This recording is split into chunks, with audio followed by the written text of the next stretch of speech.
Happy Saturday everyone! Eto nga po si Mami Rona ay namalengke kaya nga po ayan naghihintay na may dumating na jeep para makasakay na. Syempre may mga bitbit na mga eco bag at saka syempre ang naka-plastic na mga chicharon. At ayan nga po nakasakay na rin ng jeep at ready nang umuwi. Siyempre sa aking mga katabi, excuse me na lang po dahil talagang ganito maraming bit-bit. Ngayon po ay Saturday at galing ako sa school ng anak ko para umattend ng meeting. At syempre pagkagaling ko sa pag-attend ng meeting ay namili na nga po ako. At ito na po, nandito na ako, nakarating na ako. Nandito na nga po ang aking mga pinamili. Ayan po. Yan po, masikip sa aking tindahan dahil nakalagay nga po dito ang aking mga pinamili. At syempre, ayan po, ang walang sawang pamimili ng mga chicharon, ayan po, at saka mga tinapay. At syempre, ang exciting po ang isi-share ko sa inyo ngayon ay ang mga promo na nakuha ko sa Clover. Yun, kung ito po ang mga promo ng Marlboro, Chesterfield at Fortune. Ayan po, Marlboro. At saka syempre po, meron akong nakuhang mga free item. Ayan po. So, yun nga po, kanina namili ako at saka syempre, nag-grocery rin ako ng ibang mga sigarilyo. Ngayon, yung promo na nakuha ko sa Clover ay ang promo po ng Chesterfield. Ayan. Ito pong pack na to, bali, kung bibili ka ng isang Chester, isang Marlboro, saka isang Fortune po, meron na pong automatic na libre po na Lucky Me noodles. Ito po, isang chicken, saka isang beef.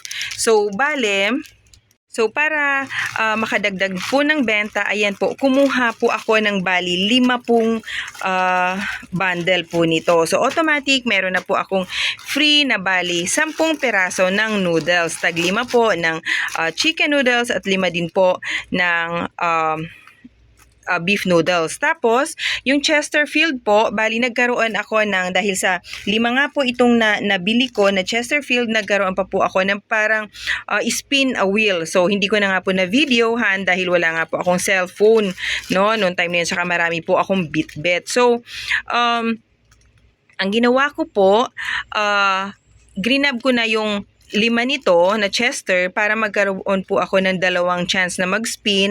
At dun nga po sa pag-spin ko ay nagkaroon po ako ng free na nagkaroon po ako ng free na 2 beef noodles. Ayan po.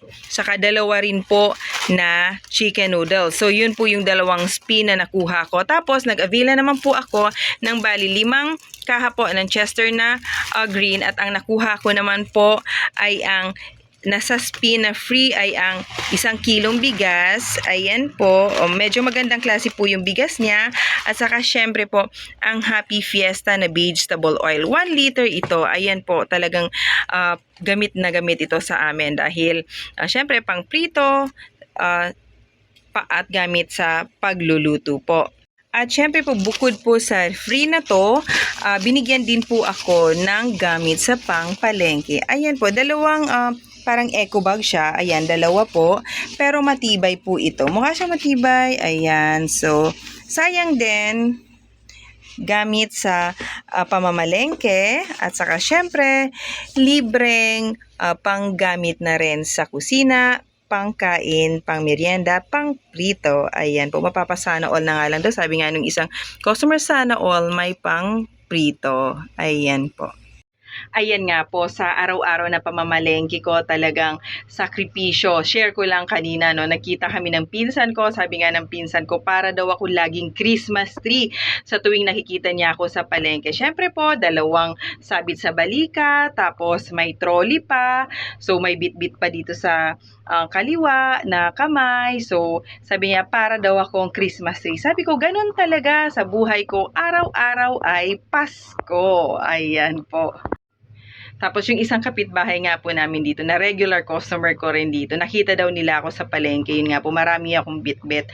Sabi niya, ate, parang hindi daw niya kaya yung buhay ko na ganito, no, na halos araw-araw, mamamalengke, maraming bitbit.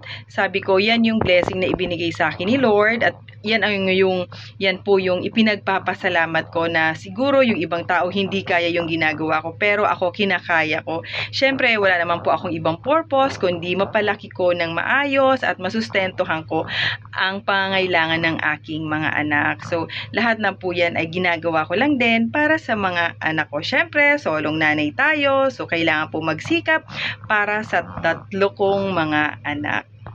Siyempre po sa bawat hamon ng buhay, positive lang po tayo. Huwag nating iisipin ang sasabihin ng ibang tao. Ang importante po tayo ay kumikita at saka siyempre yung ating paghahanap buhay naman ay sa malinis na paraan. Siyempre sa bawat pagsisikap natin, ito rin po ay magbubunga sa darating na panahon. Maghintay lang po tayo dahil ang biyaya ng Panginoon ay ibibigay niya po sa tamang oras po konting diskarte, no po, kung saan po tayo magkakaroon ng mga dagdag kita, dun po tayo. So, ganun talaga ang buhay ng isang tindera. So, maraming salamat po sa panonood. Sana po nagustuhan nyo ang aking video na ito. Kung sakali po na nagustuhan nyo, paki-like naman po ito at syempre po, paki-subscribe po sa aking YouTube channel, Ang Solo Nanay Tindera.